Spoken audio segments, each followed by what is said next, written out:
Alô, boa noite a todos. Eu sou Sérgio Simão, presidente do Museu Judaico de São Paulo, e nós hoje continuamos a série de entrevistas chamadas de sagas, contando hoje uma história muito peculiar e muito importante para todos nós, que é a história do filho de um oficial nazista que descobriu a história do pai, o passado negro do seu pai, e num ato de rebeldia saiu de casa, foi para Israel, se converteu ao judaísmo.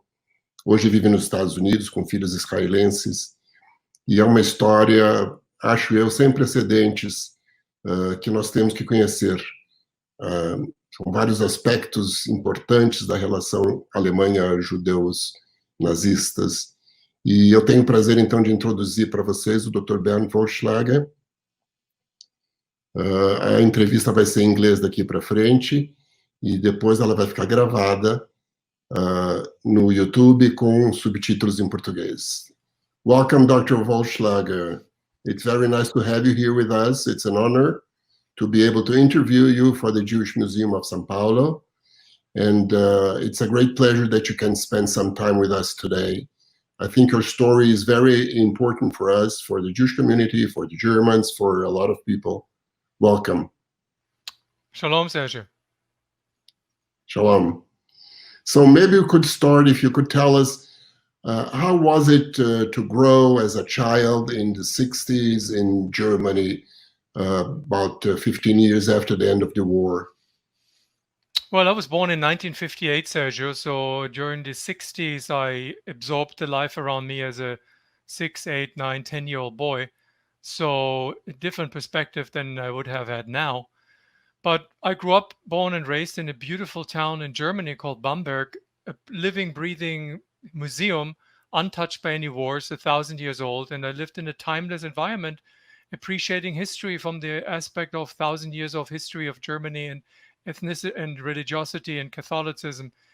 And it was almost perfect in a sense that it was almost a peaceful growing up in a historic place. No bad thoughts, no bad words. Everything was fine. Of course, that's the thin surface, that's ice that sometimes cracks when you stand on it. When I start to walk on the ice and ask questions, issues came up that I didn't know what to do with that. Did you learn anything about the Second War in school as a child? Did you have any contact with the history of Germany in school? Well, talking about the history of, in general, our teachers, and I remember in elementary school, talked about the entire 1,000 years of the history of our town, except from 1933 to 1945. We knew as children that a war happened. It was obvious because there were foreign soldiers, Americans, stationed in the city of 75,000, 10,000 American soldiers and 5,000 family members. And I understood in the war, people win and people lose. And if there are foreign soldiers in the town, that means we didn't win that one. That's the only thing I knew. I also knew that the fact that I have no grandparents and no grandfather at all from my father's and from my mother's side was related to the war. They're all gone, my father, my mother said, but they refused to talk about the why and what. So there was I knew that something happened, but I also knew that nobody wanted to talk about it. Did your grandparents die during the war, from the war? From my paternal side, from my father's side, they died before the war. My father came from Berlin, from the Mark Brandenburg, it's called, in the countryside around Berlin, a very traditional Prussian family where my grandfather was a officer in the Prussian-French War, in the Prussian-French War. And that was my great-grandfather. My grandfather fought in the First World War, and my father in the Second World War. That's what I knew, that my grandparents are gone because of wars. From my mother's side, my mother grew up in Czechoslovakia. She was an ethnic German, a Sudeten German. And as a result of the eviction of all and murder of many German-speaking population in Czechoslovakia, she lost her father and her mother, who died short while after they successfully crossed the border to West Germany. Okay, you never met your grandparents, right? Never met any of my grandparents. I only knew I have none because of the war. And you were an only child from the parents? No, I was the second child. I had my sister, my late sister Krista. She was born in 1948, 10 years older than I am, or she was. And I had a younger sister. She was 3 years younger than I am. So I was flat in the middle, the only boy. Okay, and what about at home? What was said at home about the war, or there was a silence about the war? Well, initially there was a silence because my parents told me there's nothing, we overcame the war, we're moving forwards, and it's over. But slowly but surely, they felt compelled talking to me and telling me and informing me what happened because I asked so many questions. So when they finally started to talk to me about their lives, I heard very different stories. For my father, who was an outdoor person, a hunter, taught me how to handle a rifle, how to shoot, how to fish. On long walks that we had on Sunday afternoons, he told me that he was the youngest tank commander in the German army, serving in an elite unit under the command of General Guderian, the father of the German Blitzkrieg. And as that elite unit, they literally conquered Poland, France, Belgium, Netherlands, and then, of course, the fatal attack on the former Soviet Union, Operation Barbarossa in July 1941. My father's tanks were always the first to move forward into the battle zone. And for his accomplishment, he said, he was awarded the Knight's Cross by a man whom he adoringly referred to, even at that time, as his Führer, Adolf Hitler. Now you have to imagine a Well, little much. he got the Iron Cross from Hitler himself. Yes, personally, because he conquered a strategically located town on the push towards Moscow. His tanks were the closest that came to Moscow, and for that accomplishment, Hitler awarded him the Knight's Cross. Now, for me as a child, that was heroism, and I considered my father as a hero. Now, his war buddies, who came to our house at least once a year to celebrate what they said, the good old times, meaning the war, referred to my father as Arturo, his first name was Arthur, our hero, and I should be mighty proud about him. So naively, I admired him too as a hero. Everybody admired him. Now, my mother told me a completely different story, not of glory and war and battle, but of suffering. Because as a result of the war, her family lost everything what they had built up in Czechoslovakia and Karlsbad, the German city at that time. The house, the villa, the money, everything gone, manufacturing business. And literally because of the war, they were penniless. So for her, the war was horror. For my father, the war was glory. Incredible. Maybe we should take a look at the first picture that we have, if you could project, Fernanda.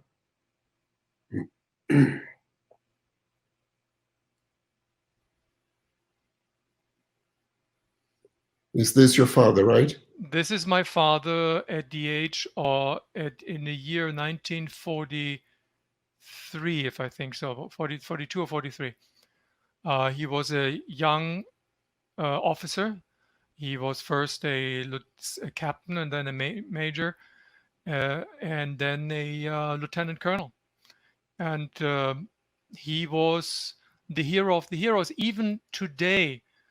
And I have to tell you that when I came out with my book in 2007, I got letters from his adorers, people that adored him. They thought first of all, I'm the son of the commander, and they sent me letters and emails congratulating me to bring up the history of my father again, until I told them that it's a little bit different.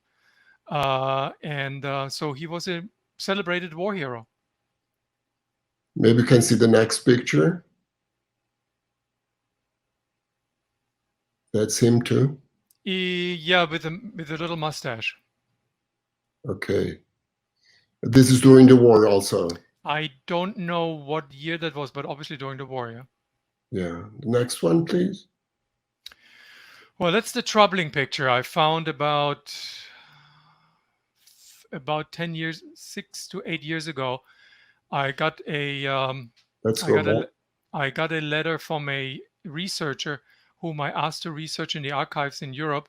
And he found a picture of my father on the left, sitting next to, at least the second from the left, or the second from the right, I'm sorry, with Heinrich Himmler, the head of the SS.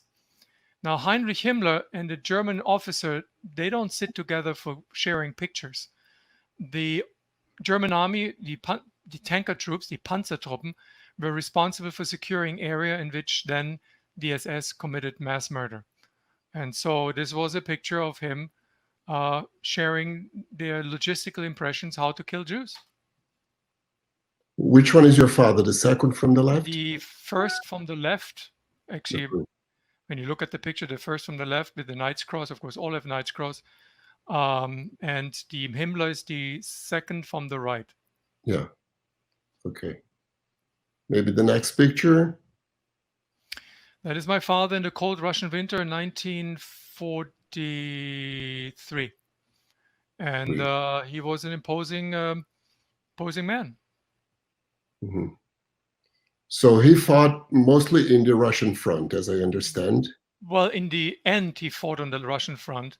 He got badly wounded in 1943, was then transported back to Germany, participated in the training of officers on the new tank called the Tiger tank, and then fought in a kind of suicidal mission in April 1945 with several Tiger tanks trying to prevent the Americans to cross the River Rhine, and was captured in April 1945 by American soldiers. And what happened then? Well, as you can imagine, Shimon, that was after the Battle of the Bulge and the murder of hundreds of American prisoners of war by the SS. So the American soldiers didn't have much love left for German officers. And they beat him badly, placed him in a cage. He always told me, they put me in a cage, and then treated him not according to the Geneva Convention, for which he was very upset about. It's kind of a bittersweet that a Nazi asked for to be treated according to Geneva Convention. When the mass murder committed against Jews, they disregarded Geneva Convention. So that it's kind of the bittersweet form of defeat. He was in prison for 6 months. I'm sorry. He was then denazified by Americans and British officers. They classified different Nazis in different categories. He was put in a category that he didn't need to stand trial, but he was prohibited from doing jobs that were security related. And so more or less for 10 years, he was ostracized. But did he work after the war? Was he able to get a job? He was working. He worked as a door-to-door salesman. And then in 1956, when the Americans wanted to rebuild the West German army as a defense line against the East German and the Russian regime, he was called upon to serve in the reserves as a tank commander and teach Americans and German soldiers on how to push forward in the Blitzkrieg.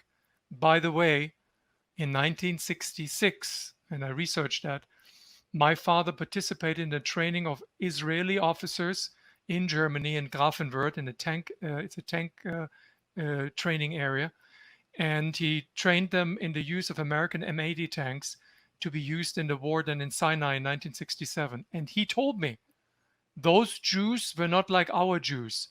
Those Jews were fighting. So he met Israeli officers. Wow, incredible. Now, did he tell you this entire story about the war? Did you know that from his telling you, or? Well, he told me what he wanted to tell me. For me, I got suspicious about his disclosure, so to say, when I asked him about a painting of a man that was hanging in the hallway of our apartment building. It was a big house, 19th century patrician style building. We rented an apartment downstairs. The landlady lived upstairs. Massive wooden stairway leading upstairs to the landlady's apartment. And right next to the wooden stairway was a larger than life portrait of a man, a painting, who looked like my father in uniform, officer's cap, Knight's Cross. And when I asked my father who this man was, my father referred to him as der traitor, der Verräter. I was a little bit confused how a man who looked like my father on a picture can be bad, because a traitor is bad, and my father, who looked like him in photos that I had at home, is good, until I found out from the lady upstairs that this was a portrait of a late husband, Count Klaus von Stauffenberg, the German colonel who tried to assassinate Adolf Hitler on the 20th of July 1944, which unfortunately failed.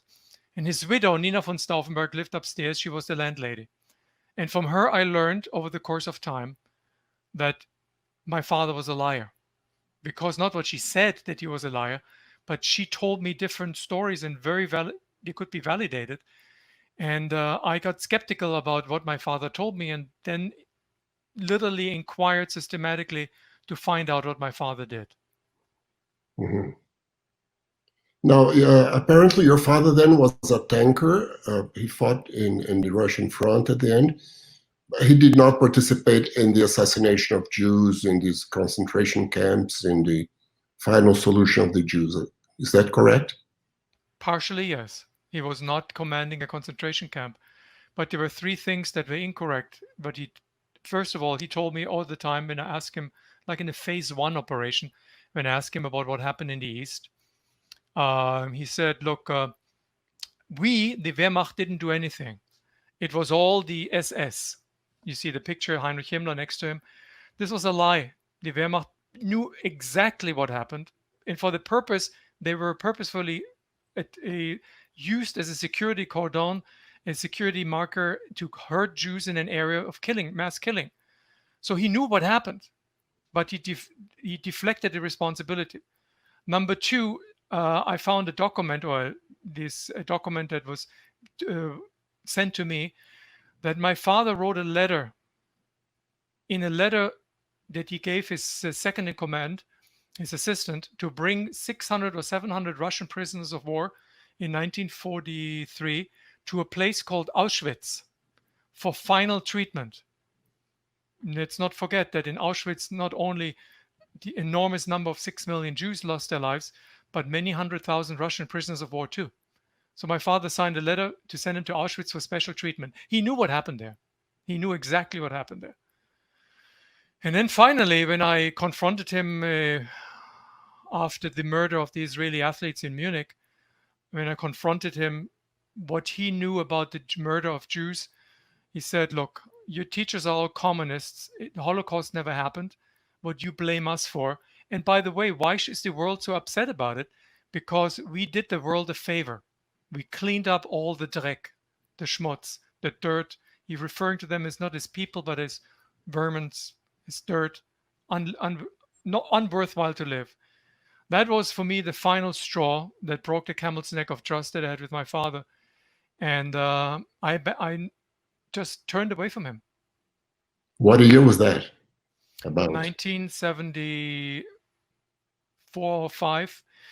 You have to put in the context chronologically that when in 1972 this brutal murder of the Israeli athletes in Munich occurred, and 1972 was a special year because this was a new Germany, a new West Germany at least. It was ruled by a Social Democratic Party, the Progressive Party. Its the leader of the Social Democratic Party was Willy Brandt, who was a Social Democrat who came to power in 1969. He was the first post-war German politician who was not affected by the past. He was a victim of the past. He was a victim of the Nazis. And he returned to Germany to rebuild the Social Democratic Party. And in December 1970, this man, brave man, traveled to Poland. In the front of the ghetto memorial, he kneeled down and asked for forgiveness, what Germany did. That picture went around the world, and my father saw this picture in a newspaper yelling and screaming, "Schau mal her, Bernd, wieder ein Verräter. Look, Bernd, again a traitor." So this man who opened the Olympics to a great fanfare wanted to demonstrate to the world that this is a different Germany. And unfortunately, when the murder of the Israeli athletes tore up the wound of the past. And everybody was talking about the murder of the Jews. And I asked myself, What murder? I know 11 Israeli athletes were killed, but they're talking about the largest scale murder. What happened? And that time, when I was about 12 years old, it was 14 years old in 1972, then we started to talk about the murder of the Jews as a systematic policy of a legitimate, democratically elected government, not a Nazis, and not that was the German people that had to bear full responsibility for what happened to the Jews, and that shocked me. And when I heard that my father did participated in that, I asked myself, why the Jews? Why them? That was my search. That was beginning the long search that I undertook. Now, as I understand, your father was an unrepentant Nazi 20 years after the war. Was that very common in Germany? There were a lot of people like him? Well, like everything, black and white would be easy to say the bad father, the good son. It was not that easy. My father was, first of all, and that's not in his defense, my father was educated in the 1920s, in the late 1920s, in an institute called the NAPOLA, National Political Education Institute, the West Point of the Nazis. He was supposed to belong to the elite that will rebuild Germany as an Aryan state.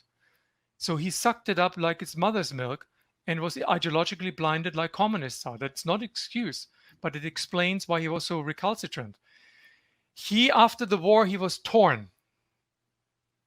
I know that because when I refused to serve in the German army in the age of 18, I was drafted and I refused. I was a conscientious objector. He wrote to the draft board a letter, which I still have, stating, I served my country to the end, but my country abandoned me. Everybody who led us was either committed suicide or escaped to Argentina. And I'm the only one who is left. And I have to bear and I have to carry the cross. So he was angry. He didn't see the connection between that and the murder of the Jews. He still didn't see the Jews as human beings. So, and then his son, his only son, is interested in the Jews. I think it tore him apart. So it was not the simple black and white story. Okay, now many Germans are sons of German officers, and they do not convert to Judaism because they're not responsible for their parents' crimes, of course. So why did you choose that route for your life? Well, that was a long path, but it was not one day I woke up and said, let me become a Jew. I asked one of my teachers, a former Jesuit priest, well, how I can deal with the guilt. I felt personally guilty, and family, literally stained by the family. My father not only knew about it, but he probably murdered Jews too, which he did. And human shield operations, I found that out just a few years ago. His tanks used civilians to kill as human shield and killed them. And he said, look, they're partisans. They're not worthwhile. And if they were Jews, so what? I wanted to know how to repent. And he, with my priest, the former Jesuit priest, one of my teachers, referred me to a peace group called Neve Shalom, which in 1978 and 1979 brought Jews and Arabs from Israel to Germany to live and spend time together in peace and to understand each other. And I joined one of these groups. And when young people get together, I was 18, 19, they were 17, 18. The last thing what you want to do is to find what separates you. The first thing what you want to do is what are they alike? And I liked the Israeli girls a lot. And in one I felt in love with. And because of her, it's not only because of her, but because the motivation, I traveled for the first time to Israel in 1979, a few months after she returned. And she invited me to her parents' house. And their parents were Holocaust survivors. And they received me like a long lost son, knowing that I'm a German. And her father specifically, who was still wearing the number tattooed on his forearm and initially refused to speak German, but then spoke German with me, said, look, Bernd, what do you know about it? Do they teach you? I don't hate you. Not all. I was in Germany after the war in a DP, displaced person camp, and I learned that not all Germans were monsters. But I want to know, what do they teach you? Do you understand what happened? And I honestly told him, I probably not. And he took me to Yad Vashem. And by the hand, literally holding my hand, he walked me through the exhibit in Yad Vashem. A murderer, a son of a murderer, and a Holocaust survivor. And I collapsed. I emotionally couldn't handle it. And he said, look, Bernd, it's not you, but it's good that you understand and repent. And I asked myself, if people have the strength to host the son of an enemy, if people have the strength to rebuild their lives, these people, the Jews, in a positive sense, rebuild their lives, their professions, an old country anew, I want to know what makes them so unique. And on my way back to Germany, I decided to approach a Jewish community, which was very difficult. There were only about 25,000 Jews left in Germany at that time. And the chair of the Jewish community, Itzhak Rosenberg, took a liking on me and said, look, if you want me to teach you, you need to do something for me. And I became a Shabbos Goy. I don't have to explain what a Shabbos Goy is, but if I'm a Shabbos Goy and can go in a community every Friday, every Saturday, I take it. And so week by week, month by month, year by year, holiday by holiday, I literally absorbed through the immersion in this family of choice, the liturgy, the language, the mannerism. And the closer I came to this family of choice, the more I separated myself from the family of origin.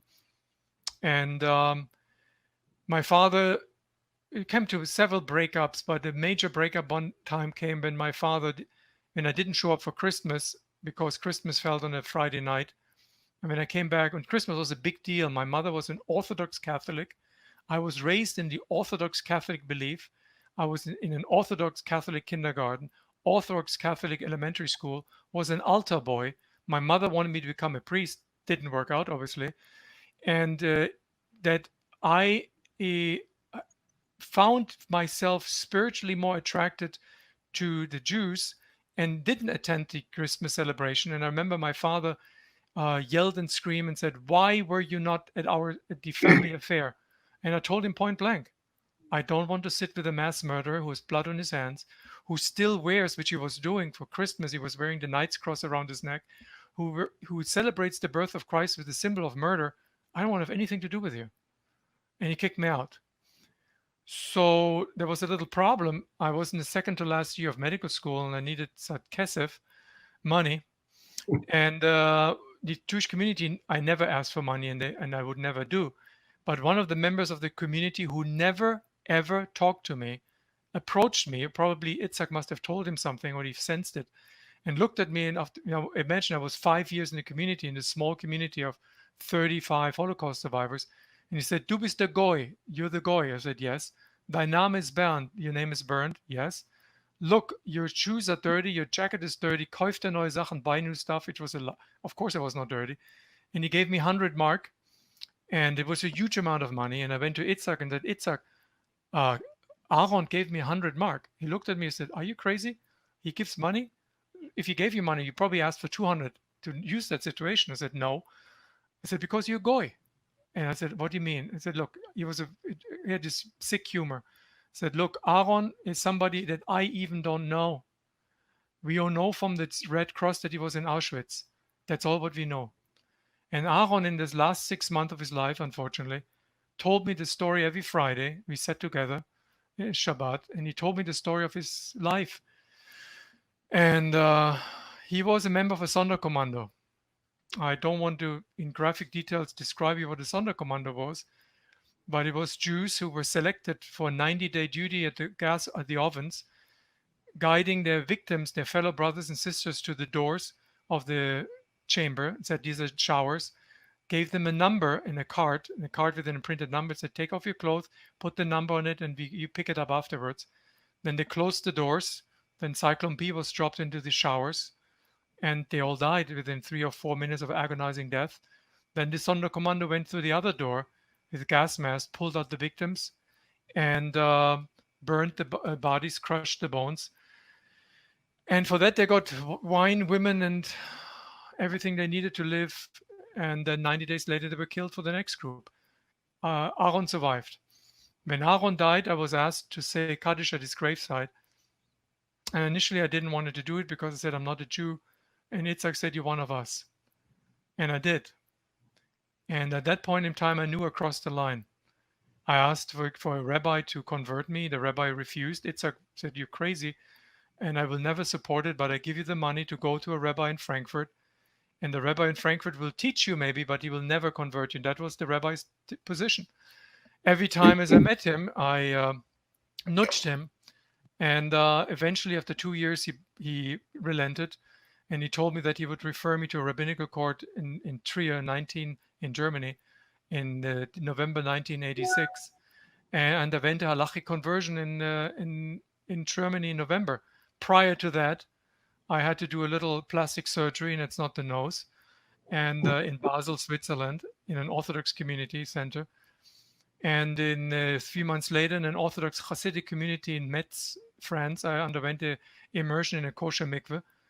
And when I converted, I remember it was almost like a trial. There were the rabbis in a dark suit, that dark robe, and they're looking down at me. They were sitting on the podium. I was sitting in a chair down, looking up.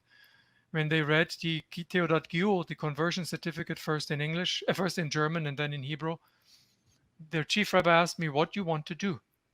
And I gave him one answer: "I want to go to Israel." And he said, "Why?" I said, "I want to give back something that they took from you.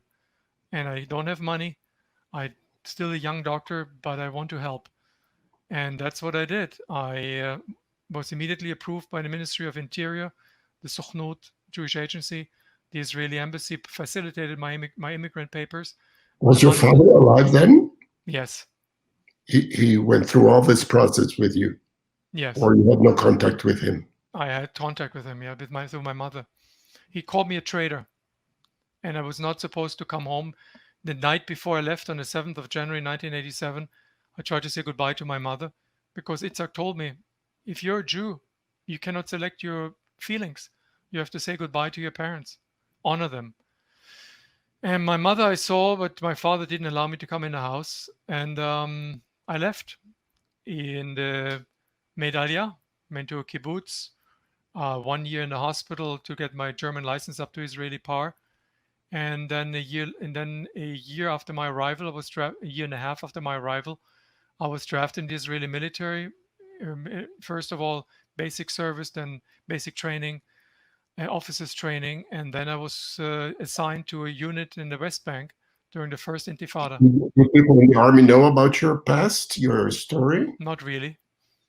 That was my biggest mistake. I couldn't come to terms with that I have two worlds in my chest.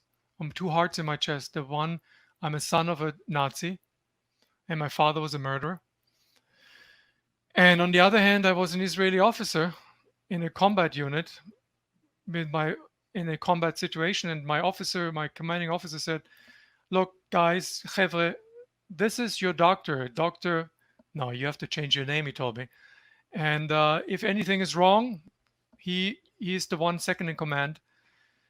And I asked myself, when I was standing there, I remember it. It was like struck by lightning. I asked myself, if they, meaning my chevre, my soldiers, find out that I'm a son of a Nazi in drag, with my Israeli uniform on, officer's uniform, they kick me out. They would throw me into the wolves. And I decided to throw my life in a virtual closet, slam the door shut, and turn the key in the lock, and escape my past. Everybody knew the essential, that I'm from Germany, that I made Aliyah, that my name is Bernd in Hebrew Dov, and that I serve in the Israeli army. But it's all. Until years later, my son Tal, 12 years later, my son Tal asked me a simple question: "Dad, who is my grandfather?" And that's why I'm speaking here. I told him the story. No, you got married in Israel to an Israeli woman. Yes. And Tal was born in Israel. That's correct. Your son. And what did you tell him when he asked? I told him the truth. It was difficult because I felt like a liar, and I didn't want to be a liar. I wanted to protect him from you have to imagine, and that's not an excuse, all my children went to modern Orthodox Jewish education, Jewish elementary school, Jewish high school, fill-in, pay his tefillin and kippah, and how to tell a nice Jewish boy that his grandfather was a Nazi. Now, my son, until today, has a very sick humor, and I love him for that too. He said, "Dad, that's a cool story. Can I tell my friends?" I said, "Absolutely not." Unfortunately, or fortunately, they had a family history day, one of these days that after about 2 or 3 weeks after I told him. And everybody shared their story. And my son proudly raised his hand and said, "And my grandfather was a famous Nazi." Now, that doesn't fly well in the Jewish school, obviously. And I was called to a meeting, urgent meeting with the principal and the rabbi. And they saw that, I remember the principal looked at me and said, "Dr. Wollschlaeger, you're a respected member of our community. Your son Tal told us a verdrehte Geschichte that your father was a Nazi. What's wrong with him? I know there's a divorce going on. It's difficult. Can we help you?" And I told him, "Look, it's the truth. I just had to tell him the truth." And the rabbi looked at me and told me, "You have to talk." I said, "I did." "No, to others." And he took me to his class and I talked for the first time about that. And as a result, the weight was lifted off my shoulders and I decided that it's time to go home. And I took my son home to Germany to visit my parents. So he met your father, his No, grandfather. he didn't. My parents died. My father died in 1987, 6 months after I left. My mother died 10 years later from Alzheimer's disease. And I took him to the graveside. It's very unique, not so unique, but unique in my concept. In an old city like Bamberg, and if you visit Bamberg, please do visit the Jewish cemetery. It's full of history. The Christian and Jewish cemetery were not just divided by a wall. And when you enter the cemetery in Bamberg, the general cemetery, on the left side, you see a wall separating the Jewish from the Christian cemetery. And one row parallel to this wall, my parents' grave is located, almost in the shadow of the wall. And when I was standing there at my parents' graveside, I didn't know what to say. And I told my son, "Look, this is your grandparents' graveside, my parents' grave." And the irony of history that they're still in death, even in death, resting in the shadow of the wall, resting in the shadow of history. What I decided is to step out of the shadow, look back, and make a full commitment to not to undo what my parents did, my father did, but to make every effort happen that this will never happen again. And to give my life, in a sense, to explain how this can happen and how it can be prevented to happen again. And that's the reason why I'm talking. I'm not talking because I want to be famous. I'm not talking because I want to be rich. I'm talking because I want to share my story not as unique, but as a radical change in the life of a person when they see that something is wrong. I could have lived a perfect life in Germany, but I decided not to because this was wrong. Not that Germany was wrong, but my father did something wrong. I couldn't live with that. I wanted to do something. I wanted to give something back. I wanted to be not my father. And that's the reason why I'm talking.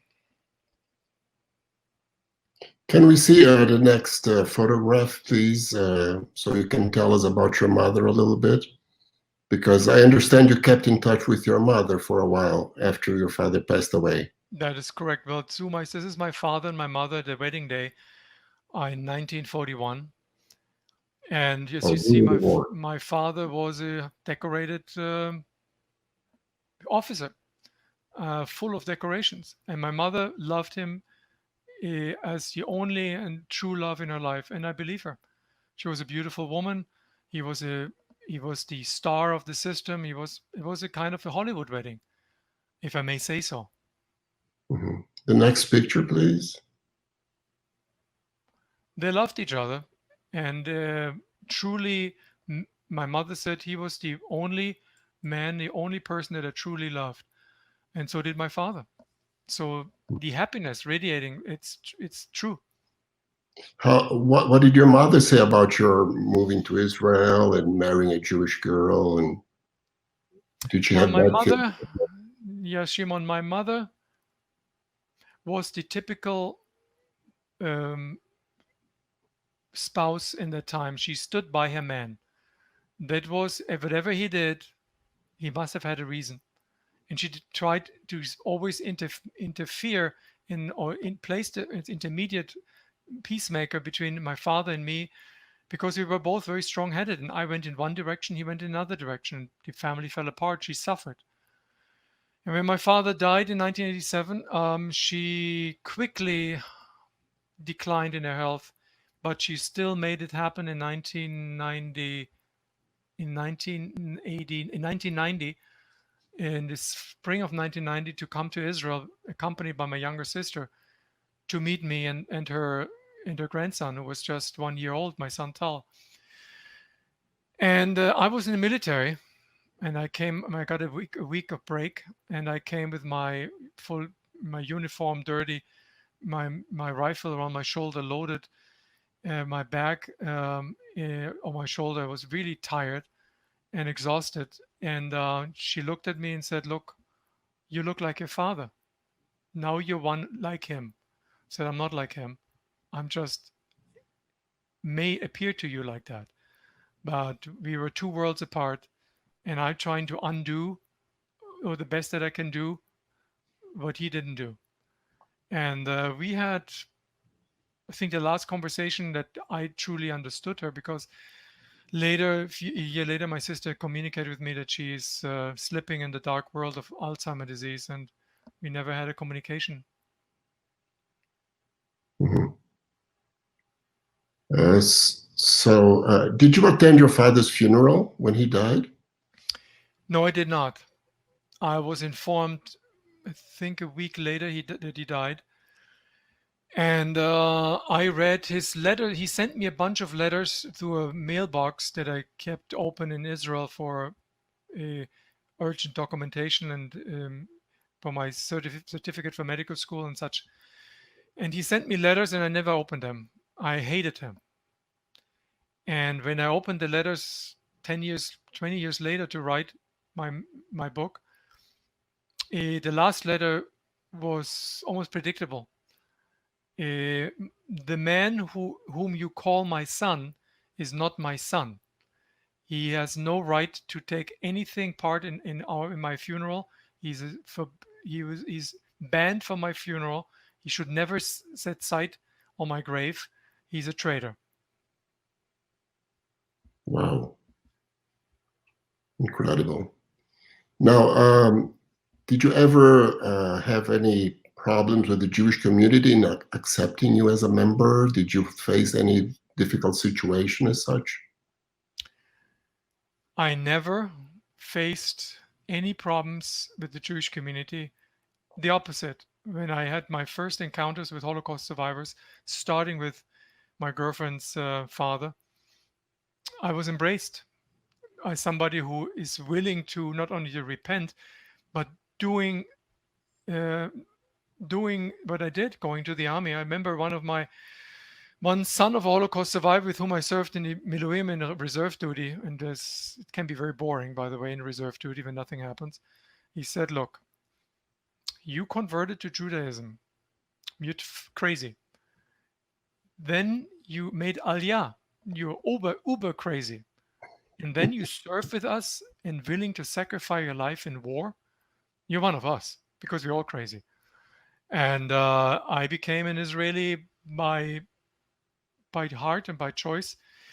I had a interaction with and please don't misunderstand me, that I'm anti-religious, I'm not, with the Misrat Apnim, the Minister of Interior, less than the Bet Din, the court, the Bet Din, the court of religion or religious court, when I wanted to marry. I needed to issue a documentation that I'm allowed to marry, that I'm kosher. So I took a day off from my unit and came for one day to Tel Aviv, rushed to the to the Bet Din. At that time, and it's still there, not far from Ministry of Defense. And I said, "What do you want to do there?" And I said, "I want to get a issue to marry." "Okay, go to there and there." Got a petek, a paper. Went to the door, opened the door, sat down, and the rabbi asked me, "So you want to get married?" "Yeah." "Okay, first question, are you Jewish?" "Absolutely." I'm a soldier in the Tzahal. I'm here, it's written in the Mesat Pneum in the population register, I'm Jewish. No, we don't accept that. What? We don't accept that. We want to know how Jewish you are. Do you have a Jewish mother? I said, no, I converted to Judaism. That is a problem. Next, gave me a patek to the next office. The next one said, so do you have a Theodat Gior? I showed it to him. That is a problem. There's a signature of a rabbi missing whom we recognize. Said, he is not in a Beta Din because he's a drunk. Yeah, but we still need a signature. I said, what do you mean? What do you mean? Yes, I cannot give you an issue to marry unless you give me a signature. The rabbi said, how can I fix it? I'm in the army. Well, if you give me a couple of $100, we can expedite it to a shaliach. You know what that means. I was, excuse my language, pissed as hell. So I said, I want to speak to your supervisor. The supervisor was Rav Lau, the then chief rabbi of Tel Aviv. He's a heart of gold, a Holocaust survivor, and a man whom I deeply admire. And I came to his office and I told him my story. And I said, look, Bernd, who wanted to have money from you? And I said, this and this. I will investigate it because this is not right. But I also want to let you know we need to have a second signature and I will try. But unless I get it, I cannot give you the issue. You have to understand. I said, I understand you, but I understand me. I will get married. Come heaven, come hell. And I did. So that was my only negative encounter. Let's put it like that. But otherwise, there is no difference in the Jewish community or in Israel if you're a ger or not. They actually look up to you as a ger when you are fighting and willing to fight and die in the Israeli army as a convert for the state of Israel. You're one of them. Now, have you been to Germany to tell a story to Germans? Because your story is very interesting, of course, for the Jews. It's like an inspiration for us. But your role as a young German converting to Judaism is very important to be told in Germany as well. Have you done that? Yes, Shimon. In 2007, my memoir, quote unquote, was self-published. It was like a snowball running down a hill, and causing avalanches and a larger snowball. And so I found myself in the midst of speaking requests all over the world. And I decided to do that also in Germany. And for the first time 3 years ago, I did a presentation in my hometown, Bamberg, mostly to non-Jews. And amazingly, I never had a bad reaction. They were curious what that means. You curious what I did and that I'm willing to fight and for my faith and my belief. I found a very receptive audience, and I remember one conversation that I had in a school with a 14 or 15-year-old girl. I was sitting in a small circle in a school, and she looked at me and said, it was very quiet, and she said, that's an interesting story, but I don't understand it. I asked myself, oh, wait, is this my German? It was not. And I said, what you don't understand? She said, why is it so special to be a Jew? You're like us. She internalized the fact that Jews are like us. They're part of German history. They're part of German society. Why do you discriminate against them? So Germany gave me a lot of hope and a lot of motivation to continue. And my book was published in Germany. I had many feedbacks from German readers, and most of them were positive. Except one. Yeah, I'd like to show the next picture, maybe. It's your book, German Life. Did you know it's published in Portuguese also in Brazil? Yes, I heard about that. A very nice man funded the publication of that book, and I am eternally grateful that he took it upon himself to do that. And what do you tell in this book? The story that you told us here? The story, of course, there are some elements of the story missing because in 2007 I didn't know, for example, about the research in the archives. I didn't have all the documentation that I've later received, but the chronological outline is correct. And the next picture is another book. Ich bin Jude aus dem Herzen, I'm a Jew by heart, which was published in German about 5 years ago. It's the same story from the German life? Yes. Book. Okay, thank you very much. Dr. Wollschlaeger, our time is over, unfortunately, because your story is really electrifying for us to listen to. Do you have any final message for the Jews in Brazil? As you know, Brazil has a very large German Jewish community, including my father, my family, and has also a very large Nazi community that settled here, and some big officers from the German army were hiding in São Paulo and Belo Horizonte in Brazil. Mengele was one of them. Do you have any message for the Brazilian community in general? Well, a few years ago, I would have said we're moving forward in fighting anti-Semitism, we're building bridges, we cooperate and collaborate. But unfortunately, today, if you ask me if I'm optimistic what's happening, I'm not. I'm very concerned about the rise of anti-Semitism, specifically in the United States. I can only speak about the United States because I live here. I'm very concerned about the increase of, I got several credible death threats. I'm armed, wearing a gun with me 24/7. I have approached the Israeli consulate for my children, the same thing, to renew our passports. I'm in the process of renewing my Israeli license. In case it happens, we have a Jewish state to go back to.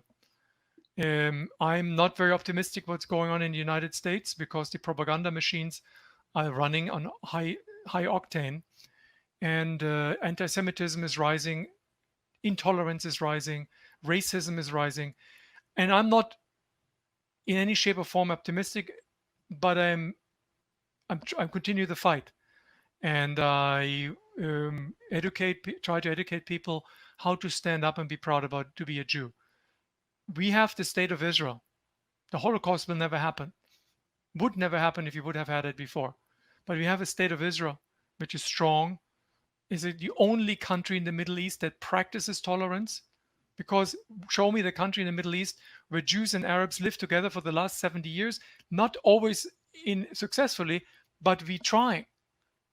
And the only country in the Middle East where Jews and Arabs work together in hospitals, during wars, in Haifa, in Rambam, the head of the emergency department in 2006 in the Lebanon war, in the whole Tzevet there, were all Arab doctors, allowing Jewish Israeli doctors to return to the units and fight in Lebanon. We have a lot to live for. We have a country we should get proud of, but we need to be ready. I'm feeling, not because I'm an oracle of Delphi, I'm very concerned that the wave of sewage of anti-Semitism is approaching us like a tsunami. We have politicians who are not leaders, but they're propaganda, and I'm not going to politics, but we have leaders throughout the world who are scaring the heck out of me, and we have to do something to protect our communities and give our children to be proud of being Jews, like I tell my children, to be proud of Jews and stand up, because we have a lot to live for and to give for. Thanks to God, Baruch Hashem, we have the state of Israel, and it's a country that its doors are open in case we need it.